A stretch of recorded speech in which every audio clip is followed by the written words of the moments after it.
Shima ada syarikat baru. Tahniah. Thank you. Syarikat I ni baru je beroperasi. Tapi I dah dapat projek di Kuala Selangor untuk bina Dewan Orang Ramai. I dapat 3 lagi projek yang sama tapi di kawasan yang lain. Wow. Amazing. Tapi satu benda nak tanya you. Apa hubungan you dengan Datuk Usop? Sebab I selalu nampak you dengan Datuk Usop.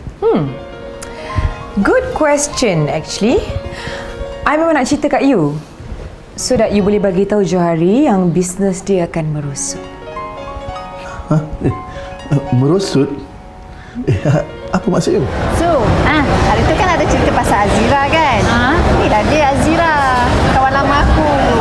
Oh. Azira ni suami dia meninggal aksiden motor. Jadi tak ada siapa-siapa. Saudara pun jauh. Akulah tolong tengok-tengokkan dia. Kesian dia. Alah, cantik orangnya. Azira masih kerja lagi? Kerja lagi. Accountant. Ingat bulan depan dah boleh lah ambil cuti. Tu bila dia? Lagi 2-3 bulan.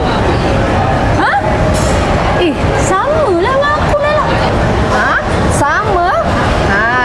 Jangan berpakat tau. Nanti dua-dua serentak. Aku tengah-tengah dengan pening kepala. Kau tahu tak ni kat dalam ni yang mula tendang-tendang. Aku rasa dia tak sabar nak keluar ni.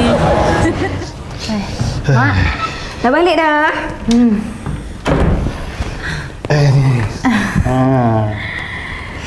Penatnya. Macam mana?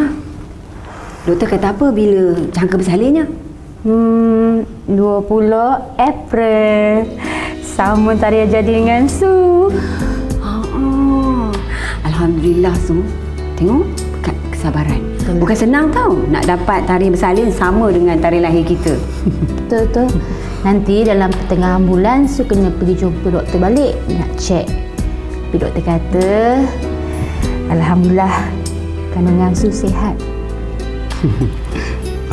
Saya ni tak sabar-sabar ni nak tunggu baby ni lahir tu, Mak. Kan Su kan? Lepas bersalin nanti nak pantang kat mana? Kat sini ke kat rumah Mak? Yelah, lepas bersalin kan kena berpantang. Pantang ni dia kena buat dalam 41 hari tau. Nak kena burut, nak kena bengkung semua tu.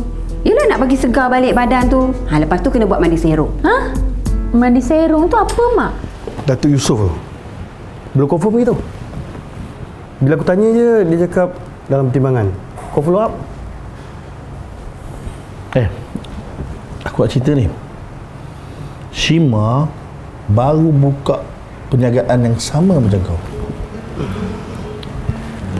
Sorry Alan, yang tu aku tak nak dengar. Bagi aku, dia tak ada dalam kamus hidup aku. Kau kena berjaga-jaga.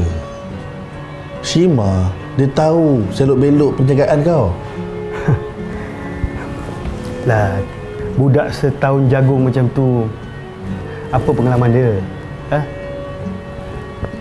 Susah tau bisnes macam kita ni. Pembinaan dan architecture, tahu? Taklah. Kalau dia ada funder yang besar, dia jadi sleeping partner. Ambil komisen dia. Kan? Tak, yang sekarang ni kau duk cerita pasal dia je pasal ni. Dah rindu.